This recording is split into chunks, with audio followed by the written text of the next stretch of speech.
Bonjour tout le monde. Alors, c'est reparti pour une autre divagation.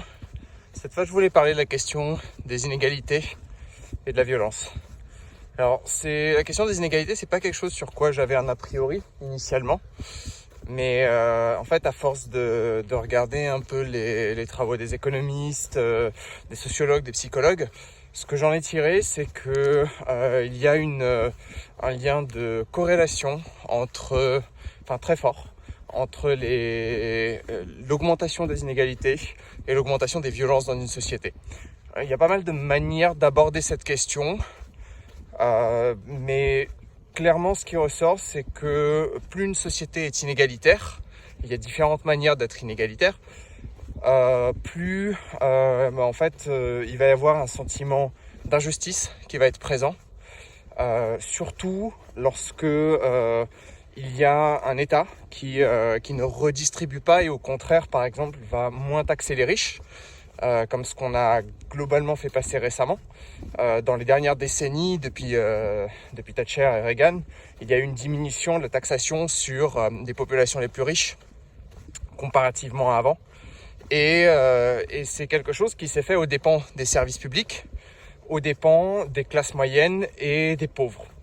Et globalement, c'est quelque chose qui a, dans les pays développés, augmenté assez fortement, très fortement les inégalités, et créé des dettes publiques qui en fait ont été un transfert de ce qui était des dettes privées avant, entre autres.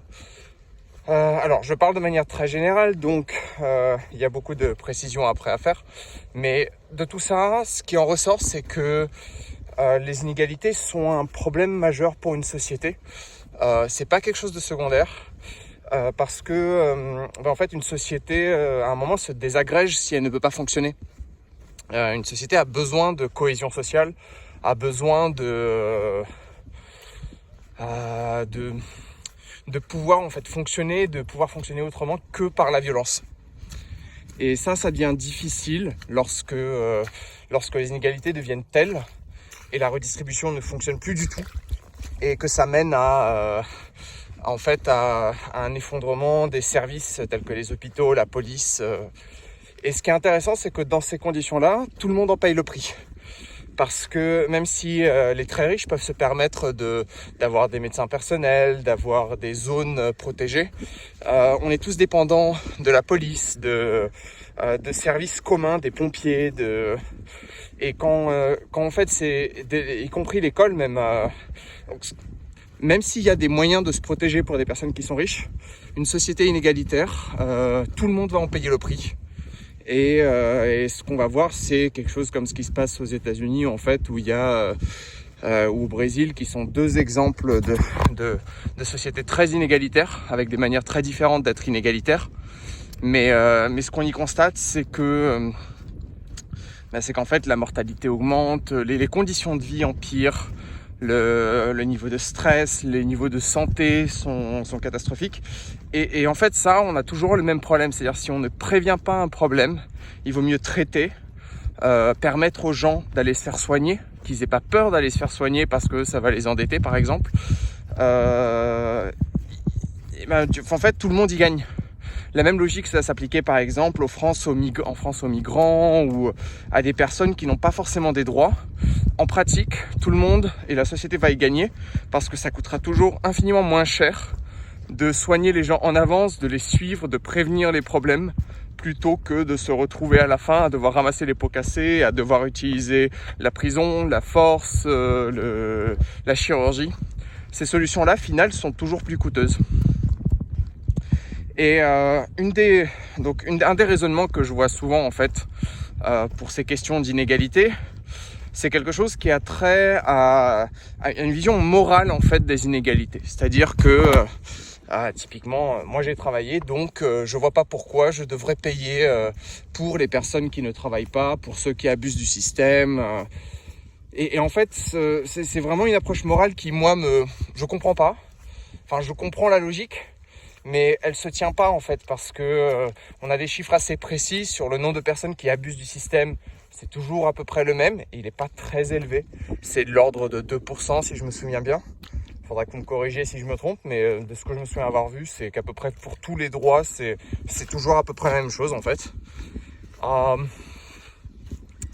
Et puis surtout cette idée en fait que moi je me suis tiré par mes propres sangles, je me suis sorti de la merde.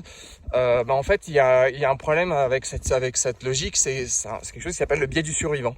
Quand vous avez réussi, que vous êtes millionnaire, que vous êtes devenu riche et que tout ce que vous voyez c'est que moi j'ai travaillé, moi j'y suis arrivé, en fait vous passez à côté de tout ce de tous les avantages et de tout ce qui vous a permis d'y arriver.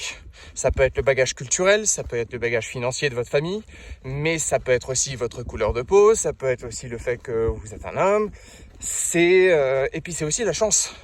Les personnes qui deviennent par exemple très riches, c'est vraiment pas les personnes qui devraient écrire les livres sur comment réussir, parce que c'est des personnes qui ont très souvent bénéficié de chances absolument monstrueuses et pas juste leur propre travail, leur talent. Et le propos n'est pas de nier et de dire que le travail ne compte pas, que le talent ne compte pas, que toutes les centaines et les milliers d'heures passées à travailler, à préparer ça, tout ça, ça compte pas. C'est pas du tout ce que j'essaie de dire. Mais ce qu'on voit, c'est qu'en fait les personnes sous-estiment, donc les personnes qui réussissent sous-estiment complètement en fait les tremplins qu'ils ont dans leur vie.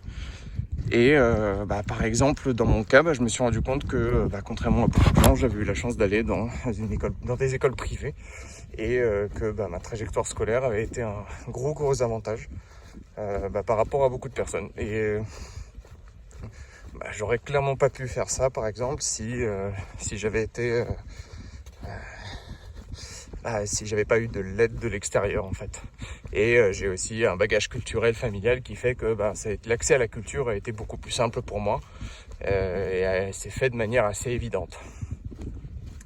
Donc tout ça c'est des chances. Après ce que j'en fais, ce que la vie me propose, ça c'est encore une autre.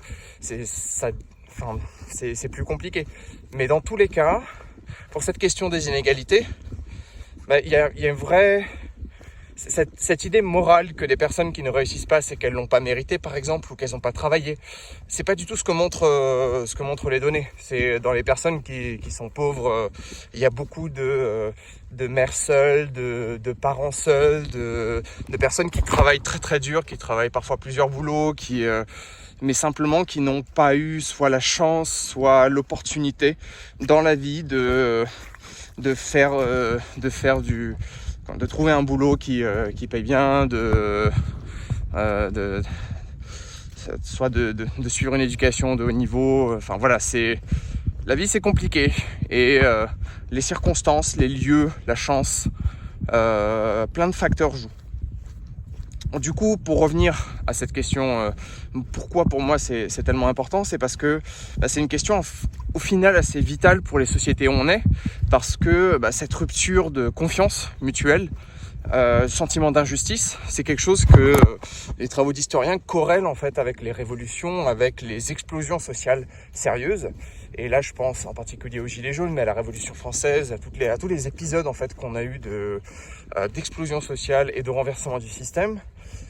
Et du coup, finalement, la seule manière de les prévenir, c'est d'avoir un système qui est redistributeur, qui est juste et qui nivelle, pas par le bas, mais qui redonne qui redonne plus de chance aux personnes qui sont dans des situations compliquées, difficiles. Même si ça peut sembler injuste à des gens qui travaillent très dur et gagnent bien leur vie, ce que je peux comprendre. Mais en pratique, en fait, si on regarde sur l'ensemble de la société, sur la question de bien commun, c'est ce qui bénéficie le plus à tout le monde.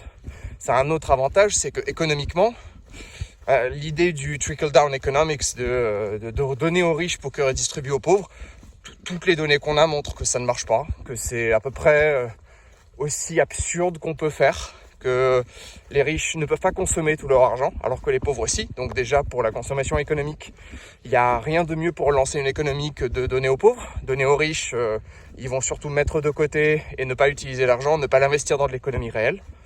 Et ça va être un énorme problème, parce que quand on veut relancer l'économie, quand on veut, par exemple, ça passe par la consommation. Alors après, il y a d'autres questions qui se posent par est-ce que la consommation, on en veut plus ?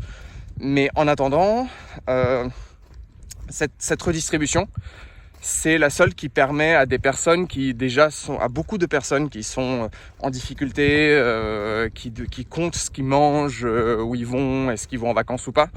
Et ben pour ces personnes, pour ces catégories de personnes, la redistribution fait une différence énorme. Alors que pour des personnes qui sont dans les catégories vraiment privilégiées, ça va pas forcément faire une différence comme ça.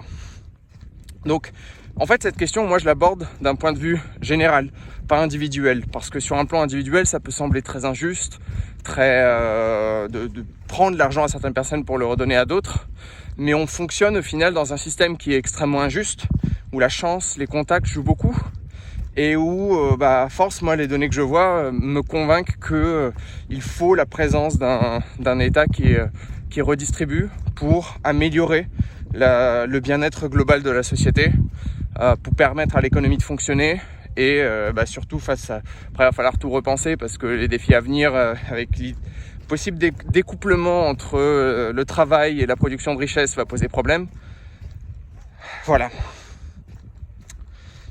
Donc tout ça pour dire qu'on est dans le même bateau, mais que vu les inégalités de répartition de richesse qui existent aujourd'hui, et vu le ralentissement de l'économie dans nos pays, à un moment, la seule solution, ça va être de redistribuer en fait cette richesse pour empêcher que les inégalités continuent d'augmenter, parce que sinon, on va se retrouver avec les barons du 19e ou les compagnies du XVIIe siècle qui vont être toutes puissantes, qui vont pouvoir avoir concentré le pouvoir politique, économique. Donc en fait, c'est un enjeu de pouvoir fonctionner en tant que société, de parvenir à redistribuer et en mettant de côté cette discussion de morale et de justice, parce que en fait ça s'applique pas dans cette question en pratique, dans le sens où on ne pourra pas continuer de fonctionner comme ça à moins d'accepter et de vouloir aller sur toujours de plus en plus de conflits, de violences et de mal-être, de souffrance, de maladie, de perte de qualité de vie, vraiment de construction en fait de systèmes parallèles encore plus que ce qui existe aujourd'hui. Alors je sais pas vous, moi c'est pas une société où j'ai particulièrement envie de vivre. Et du coup le coût à payer d'un système qui redistribue, un système qui en fait essaye de redonner des chances équivalentes à tous ses citoyens, pour moi c'est quelque chose qui est assez vital en fait, et à quoi je donne vraiment une importance centrale. Et voilà, donc après je vous invite à regarder un peu les études, les travaux des économistes sur ces questions. Je suis en train de lire Thomas Piketty, mais c'est qu'une des nombreuses personnes qui travaillent sur ces questions-là. Et il y a vraiment un enjeu en fait du bien-être social commun. Et pour moi, ça revient à ça. Donc après, j'imagine que ça dépend du système de valeurs qu'on a. Dans le mien, moins de gens souffrent, mieux on se porte. Sachant que ça a beaucoup d'avantages économiques, de santé, culturels, sur tous les plans, qu'on a une société qui est plus créative, plus productive, que du coup il y a plus de personnes qui vont pouvoir à terme participer, créer, apporter des choses en fait à la société. Et je vois pas quel meilleur en fait objectif on pourrait avoir que de permettre à un maximum de personnes de contribuer positivement au pays en fait, à la société humaine, et à produire et à créer et à innover, et à penser et pouvoir vivre aussi. Voilà. Sur ce, à la prochaine.